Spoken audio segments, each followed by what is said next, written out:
What is circle, what is वृत्त, वृत्त क्या है बताइए। वाह, वाह गोला नहीं है।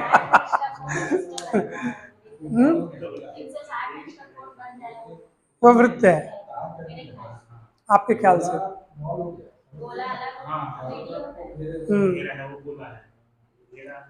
भाई 360 अंश का कोण तो कोई भी आप मतलब जैसे चतुर्भुज के।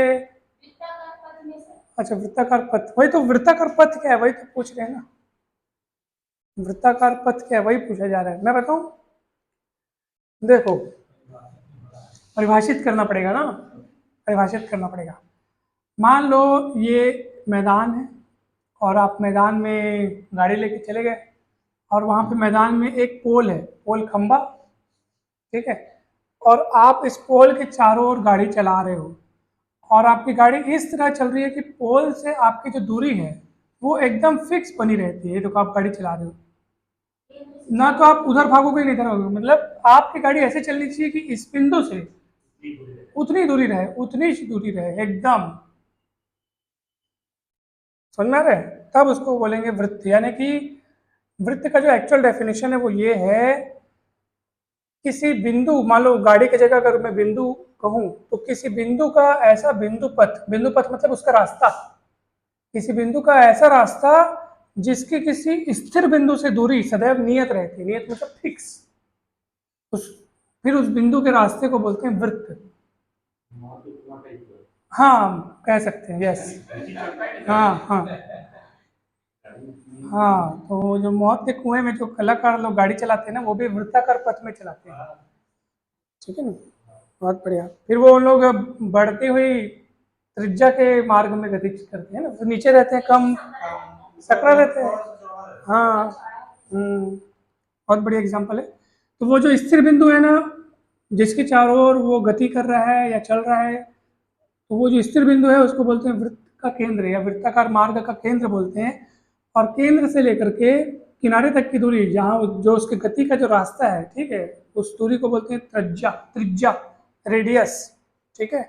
और ये जो वृत्ताकार मार्ग जो बन रहा है, ठीक है, तो ये चारों ओर जो घेरा बन रहा है इसको बोलते हैं वृत्त की परिधि।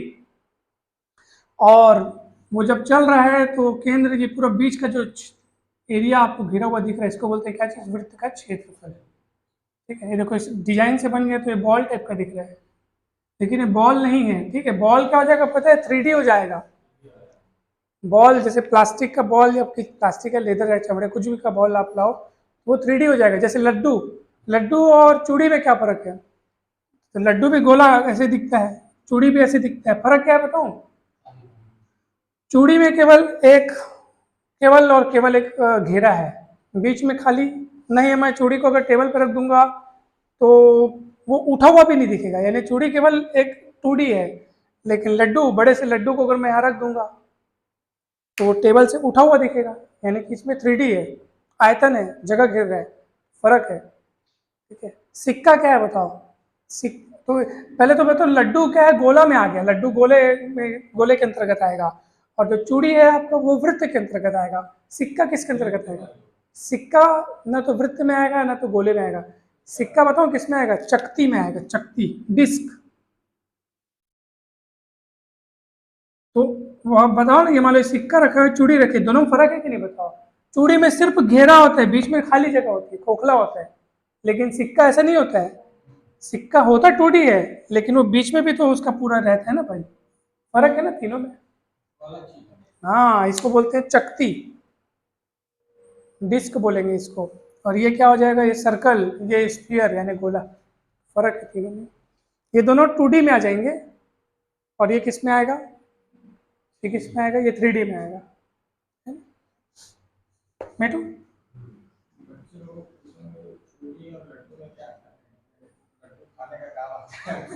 चूड़ी पहनने का काम होता है और लड्डू खाने का काम होता है। चलिए ध्यान से सुनिएगा आप। तो केंद्र O, त्रिज्या R, तो वृत्त की परिधि बताइए क्या होगा, 2πr। वृत्त का क्षेत्रफल πr²। वृत्त का व्यास, वृत्त का व्यास किसको बोलते हैं पता है? वृत्त का व्यास ना उसकी त्रिज्या का दुगुना को बोल दो, या ऐसा बोलो कि केंद्र से गुजरने वाली और वृत्त के आमने सामने बिंदुओं को मिलाने वाला जो रेखाखंड है, केंद्र से गुजरेगा और आमने सामने बिंदुओं को मिलाने वाला रेखाखंड वृत्त का व्यास। ये नहीं, हाँ जैसे ए बी लिख दीजिए, ये पूरा ये व्यास है। दूरी, व्यास क्या करता है पता है? वृत्त को एग्जैक्ट दो भागों में बांट देते हैं, दो टुकड़ों में बांट देते हैं व्यास। ठीक है, त्रिज्या का दुगना होता है, हमेशा याद रखिए ये चीज। अब एक और बात मैं आपको बता रहा हूं, अगर मैं अर्धवृत्त बनाऊं, ठीक है, ये अर्धवृत्त बन गया जिसकी त्रिज्या r है। ठीक, अब मुझे बताइए अर्धवृत्त की परिधि कितनी होगी? अर्धवृत्त की परिधि, तो मैं आपको बताऊं अर्धवृत्त की परिधि, परिधि मतलब पूरे घेरे की लंबाई। तो आप खुद देखिए, खुद देखिए कि पहले तो सर ये होगा कि वृत्त की परिधि पूरे पूरे घेरे की लंबाई 2 पाई आर होती है, तो ये आधा घेरा है, तो इसकी लंबाई है 2 पाई आर बटा 2 करनी पड़ेगी, यानी पाई आर आएगा, है नहीं भाई? इतने होगा ना। लेकिन लेकिन भैया ये तो आपने केवल इसकी लंबाई निकाली ना, ये भी तो लंबाई, भाई देखो मान लो कोई चीज इस शेप की है, ये ऐसे, अब मैं बोलूंगा परिधि ज्ञात करो, तो परिधि ज्ञात कर देना, आपको ये पूरा घेरे का लंबाई बताना पड़ेगा ना, पूरा लंबाई बताना पड़ेगा, तो ये लंबाई भी जुड़ेगा, तो कितना हो जाएगा बताओ? पाई आर प्लस ये देखो ये वाली दूरी आर, फिर ये वाली दूरी आर, तो आर आर कितना हो जाएगा? 2r। अर्धवृत्त की परिधि होगी पाई आर प्लस 2r, इस बात को ध्यान रखना। ये पूरा घेरे का लंबाई लोगे ना, तो ये वाला कितना हुआ? पाई आर, और ये भाई घेरा घेरा इसको क्यों छोड़ोगे? इसको भी गिनना पड़ेगा, इसको भी कैलकुलेट करना पड़ेगा। जब पूरा सर्कल था तो बीच में बीच वाले को गिनने को कहो, तो पूरा सर्कल है, घेरा तो पूरा है, तो पूरी लंबाई देखी जाएगी। लेकिन उसको काट दोगे किसी चीज को, जैसे मान लो मैं, ये मान लो कोई पेज है, ठीक है, अब जैसे कुछ चीज है मान लो, ठीक है, कहाँ गया एग्जाम्पल सही से मिलते हैं, ये चीज है मान लो, ठीक है, अब इसको मैं से बीच से अभी मैं वो बोलूंगा इसकी परिधि क्या है, तो आप लोग बोलोगे सर चारों को जोड़ दो आप, ठीक है, इस चारों को जोड़ दो आपको परिधि मिल जाएगी। अब मैं आधा टुकड़ा निकाल के अलग कर दूं, ठीक है, अब आपको ऐसे दिखेगा, अब मैं बोलूंगा परिधि पता करो, तो क्या आप सिर्फ इन तीनों को जोड़ोगे? क्या ये भी जुड़ जाएगा ना? तो देखो पहले ये क्यों नहीं जुड़ा था? क्योंकि वो पूरा था ना, वो पूरा था, तो चारों घेरे का चारों तरफ का लंबाई जोड़ा था, लेकिन बीच में से टूट जाएगा, तो अब आपको इसका लंबाई भी जोड़ना पड़ेगा, क्योंकि अब वो उसका एक किनारा बन चुका है, क्योंकि उसका एक टुकड़ा अलग हो चुका है, तो ये नया किनारा पैदा हो गया, तो इसकी लंबाई को जोड़ना पड़ेगा। थोड़ा बहुत समझ में आया ना? तो वो लंबाई कितनी होगी? आर आर कितना होगा? 2r। ठीक है, तो अर्धवृत्त की परिधि पाई आर प्लस 2r ऐसे होगी, ठीक है ना? यस, क्लियर है? तो इसको ध्यान रखना। अच्छा, अर्धवृत्त का क्षेत्रफल बताओ। हाँ, ये आधा हो जाएगा, क्षेत्रफल आधा होगा, सीधी सी बात है, पूरे जगह को आपने आधा किया है, तो कितना हो जाएगा? Half pi r square, half pi r square हो जाएगा। क्लियर है? कहीं कोई डाउट हो तो जरूर पूछिएगा। चलिए अब हम लोग देखते हैं त्रिज्य खंड के बारे में समझेंगे। त्रिज्य खंड क्या होता है ये भी देखेंगे, बहुत सरल चीज है। चलिए,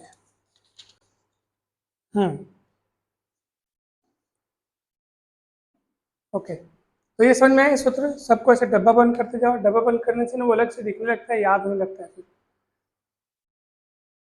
देखो ये कोई वृत्त हो गया, और ये उसका केंद्र, ये उसकी त्रिज्या, ठीक है। अब त्रिज्य खंड किसको बोलेंगे? त्रिज्य खंड किसको बोलेंगे? आप वृत्त पे कुछ दूर तक चलोगे, ठीक है, और फिर इसको से मिलाओगे, तो ये कहलाएगा चाप। ये क्या कहलाएगा? चाप। चाप मतलब पूरे घेरे का कुछ एक टुकड़ा या कुछ एक हिस्सा, ये पूरा घेरा है, उसका कुछ एक टुकड़ा, वो चाप कहलाएगा।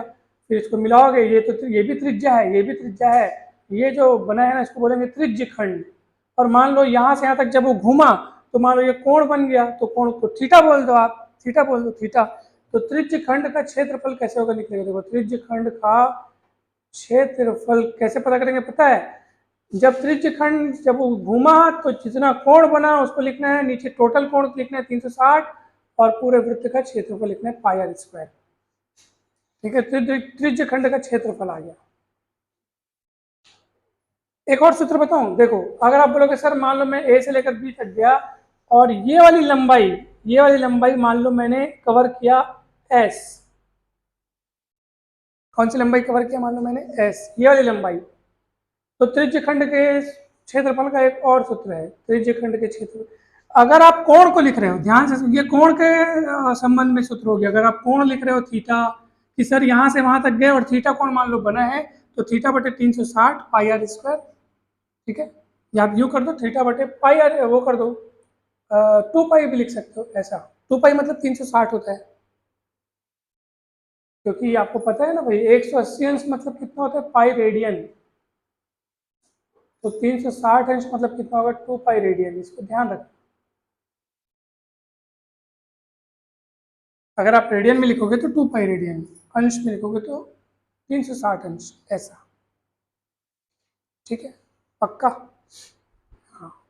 अब सुनो आगे, एक और सूत्र त्रिज्य खंड का। अगर मैं इसकी लंबाई के रिस्पेक्ट में देखूं तो एस, अगर मैं चाप की लंबाई लेता हूं तो नीचे मेरे को पूरी की पूरी क्या लिखनी पड़ेगी? परिधि लिखनी पड़ेगी। ठीक है, त्रिज्य खंड का क्षेत्रफल है ना, परिधि लिखना पड़ेगा 2 पाई आर और पाई आर स्क्वायर। ये एक और सूत्र है उसी का।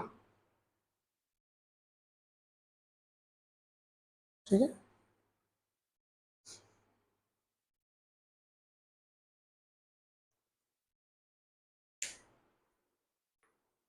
सूत्र जान लो एक बार, मैं फिर से बता देता हूँ। ये भी त्रिज्य खंड का क्षेत्रफल का सूत्र है, ये भी उसी का क्षेत्रफल का सूत्र है, बस ये कोण के रिस्पेक्ट में। अगर कोण दिया हो तब करना है ये वाला काम, और अगर ये चाप की लंबाई दी हो तब करना है ये वाला काम। मान लो थीटा कोण बना है तो थीटा कोण लिखना है, बटे में पूरा कोण लिखना है, पूरा पूरा मतलब जो बनता है ना 360, वो लिखना है, और वृत्त का क्षेत्रफल। अगर आप कोण नहीं लिखना चाहते, बोलोगे सर मेरे को कोण नहीं पता है लेकिन कितना दूर तक चाप बना है, चाप की लंबाई वो पता है सर मेरे को, तो चाप की लंबाई लिख लेना। अगर आप देखो ना, लंबाई है तो लंबाई है, कोण तो कोण है। अगर आप कोण थीटा लिखोगे तो नीचे पूरा कोण लिखना पड़ेगा, पूरा 2 पाई। अगर आप चाप की लंबाई एस लिखोगे तो नीचे पूरी परिधि लिखनी पड़ेगी 2 पाई आर। ऊपर थोड़ा कोण तो नीचे पूरा कोण, ऊपर थोड़ी सी लंबाई तो नीचे पूरी लंबाई, और गुणित पाई आर स्क्वायर। सूत्र याद करना बहुत आसान है, इसको याद कर लो, बहुत सरल है।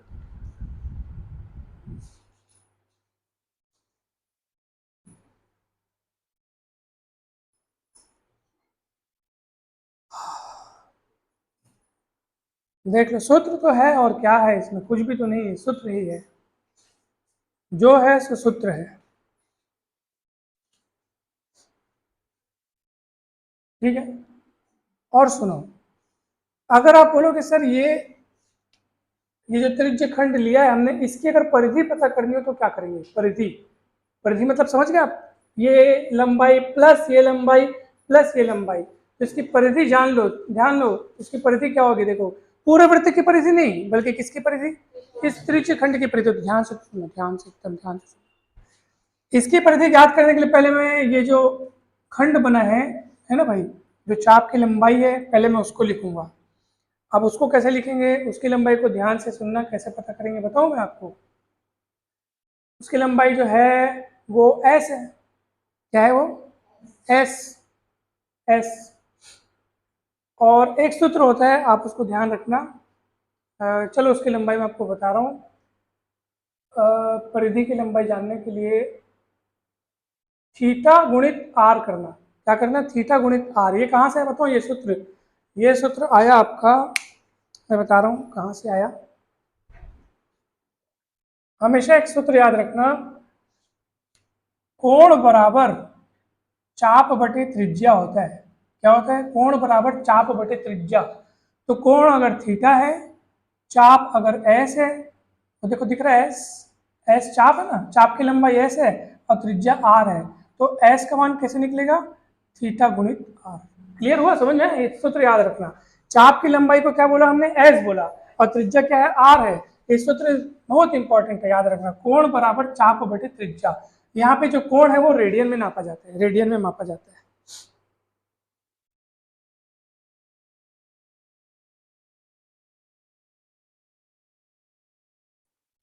ठीक है क्या, पक्का ना? तो ये किसकी लंबाई हुई, एस की लंबाई। एस की लंबाई कितनी हो गई, एस, एस मतलब चाप की लंबाई। चाप की लंबाई कितनी होगी, थीटा गुणित आर या थीटा आर। परिधि निकालने के लिए और क्या क्या बच गया बताओ। ये अभी आपने इसका लंबाई निकाला है ना, ये कौन है भैया, ये एस है। एस मतलब ये चाप की लंबाई। परिधि निकालने के लिए आपको ये भी लंबाई और वो भी लंबाई जोड़नी पड़ेगी, तो मतलब आर और आर, 2r और जोड़ना पड़ेगा। देखो ये आर फिर एस फिर आर, समझ में रहा है? आप ऐसे डिटेल में लिख दो, आर फिर एस फिर आर, दो ठो त्रिज्या और एक ठो एस, फिर आर आर हो गया 2r और एस का मतलब थीटा आर। नहीं समझ में आया क्या, देख लो, आर आर हो गया 2r और एस का मतलब थीटा आर। वो देखो एस का मतलब थीटा आर क्यों हुआ, ये यहाँ से हुआ, कोण बराबर चाप बटे त्रिज्या।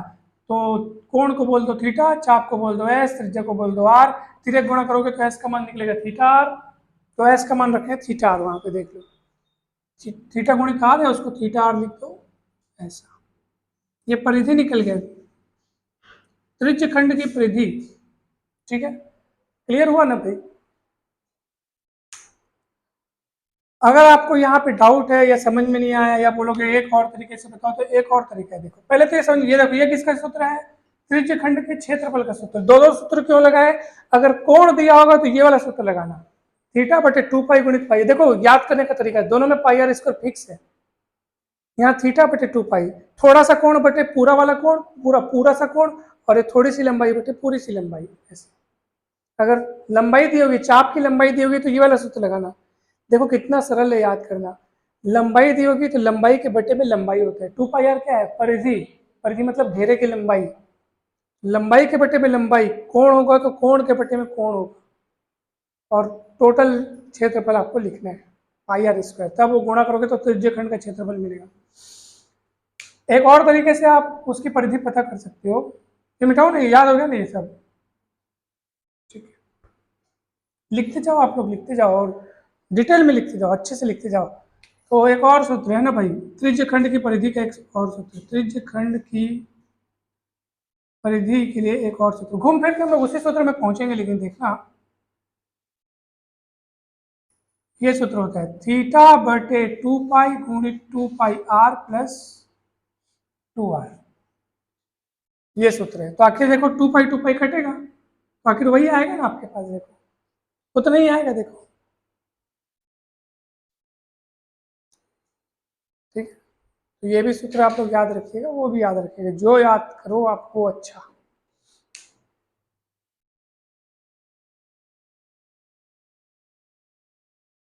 कोई डाउट मेटू? तो ऊपर से तो नहीं जा रहे ना ऐसे?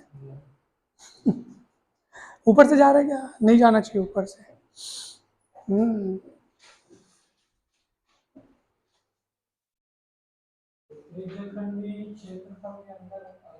हाँ वृत्त का ही एक भाग है त्रिज्य खंड, मतलब हाँ ना।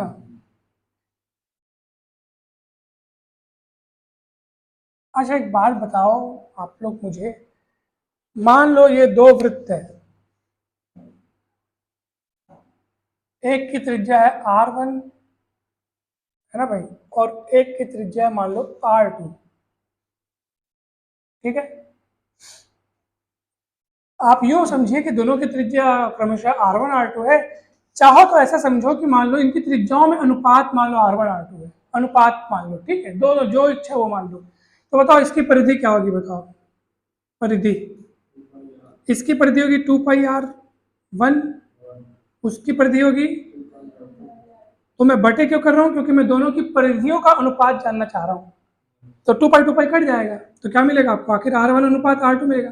तो यहाँ से कंसेप्ट एक निकल के आता है कि अगर मान लो त्रिज्याओं में जो अनुपात है वही अनुपात परिधियों का होगा, एकदम सट से कंसेप्ट याद होना चाहिए। दो वृत्तों की त्रिज्याओं में जो अनुपात है वही अनुपात किसमें होगा, परिधि में होगा, क्योंकि 2 पाई तो कट जा रहे हैं, तो बच वही रहा है। ठीक है, अच्छा बताओ क्षेत्रफल का अनुपात बताओ। इसका वाला क्षेत्रफल होगा पाई r1 स्क्वायर, इसका वाला क्षेत्रफल होगा पाई r2 स्क्वायर। पाई पाई कटेगा तो r1 स्क्वायर अनुपात r2 स्क्वायर, यानी कि अगर मान लो दोनों वृत्तों की त्रिज्याओं का अनुपात R1 अनुपात R2 है, तो उनके क्षेत्रफलों का अनुपात क्या हो जाएगा, R1 स्क्वायर अनुपात R2 स्क्वायर। क्षेत्रफल तो वर्ग वर्ग कर देना, क्षेत्रफल मतलब आप खुद सोचो ना, क्षेत्रफल का लिखते हैं हम लोग सूत्र तो पाई आर का वर्ग आता है, जबकि परिधि का सूत्र लिखते हैं तो 2 पाई आर आता है। मतलब परिधि लिखते समय आर की घात 1 होती है, जबकि क्षेत्रफल लिखते समय आर की घात 2 होती है। इसलिए जब आप क्षेत्रफल का सूत्र निकालोगे तो दो घात लगा देना, R1 स्क्वायर अनुपात R2 स्क्वायर। जैसे बोलेगा दो वृत्तों की त्रिज्याओं का अनुपात 2:3 है, दो वृत्तों की त्रिज्याओं का अनुपात कितने हैं, उनकी परिधियों और क्षेत्रफलों का अनुपात बताइए। तो परिधि का अनुपात यही होगा, ये सूत्र देख लो, और क्षेत्रफलों का अनुपात 4:9, वर्ग वर्ग कर देना बस। समझ में आए? तो परिधि का अनुपात आपको वही रखना है जो अनुपात त्रिज्याओं का है, लेकिन क्षेत्रफल का अनुपात में वर्ग वर्ग आपको करना है। इसका अंतर कैसे, मतलब? हाँ बताओ।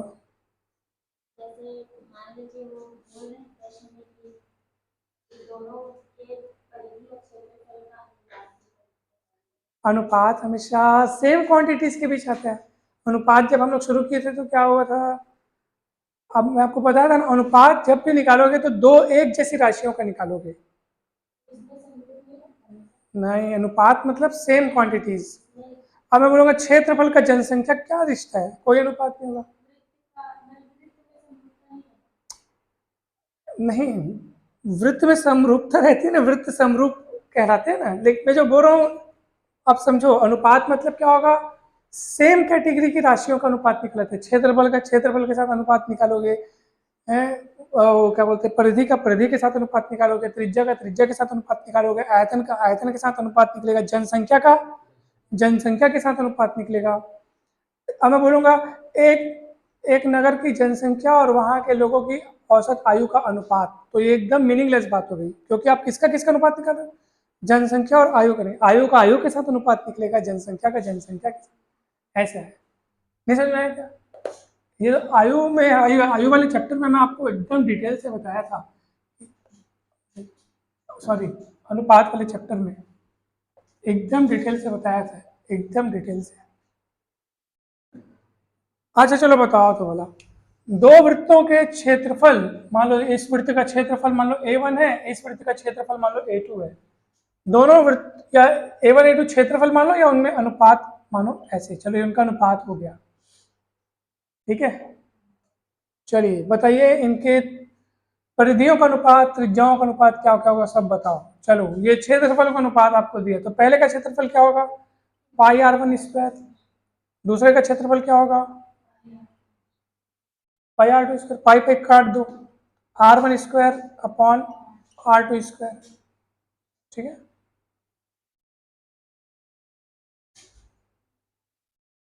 ठीक है, ये नहीं सुनो ना, ये क्षेत्रफल का अनुपात हो गया, ठीक है, क्षेत्रफल का अनुपात हो गया, ये आपने क्षेत्रफल का अनुपात लगाया। अगर आपको किसका अनुपात चाहिए, त्रिज्याओं का, तो दोनों को क्या करना पड़ेगा, वर्गमूल करना पड़ेगा, ठीक है, वर्गमूल वर्गमूल वर्गमूल। भाई वर्गमूल करोगे तब तो आप R1 अनुपात R2 ज्ञात करोगे ना। त्रिज्याओं का अनुपात ज्ञात करने के लिए आपको क्या करना पड़ेगा, जो क्षेत्रफल दिया उनका क्या, भाई सीधी सी बात है। इसके पहले मैंने आपको क्या बताया, त्रिज्या दी रहती थी और क्षेत्रफल पता करता, आप दोनों पक्षों में मतलब दोनों अनुपातों का वर्ग किए थे, याद करो। मान लो 2:3 त्रिज्याओं का अनुपात है, तो क्षेत्रफल का अनुपात याद करने के लिए आप क्या किए थे, वर्ग वर्ग किए थे, नहीं किए थे, 4:9 किए थे ना। तो वही तो पूछ रहा हूं मैं कि जब त्रिज्या से आप क्षेत्रफल में आते हो तो वर्ग करके आते हो, और क्षेत्रफल के अनुपात से अगर आपको त्रिज्या में जाना हो तो क्या करोगे, आप वर्गमूल करोगे।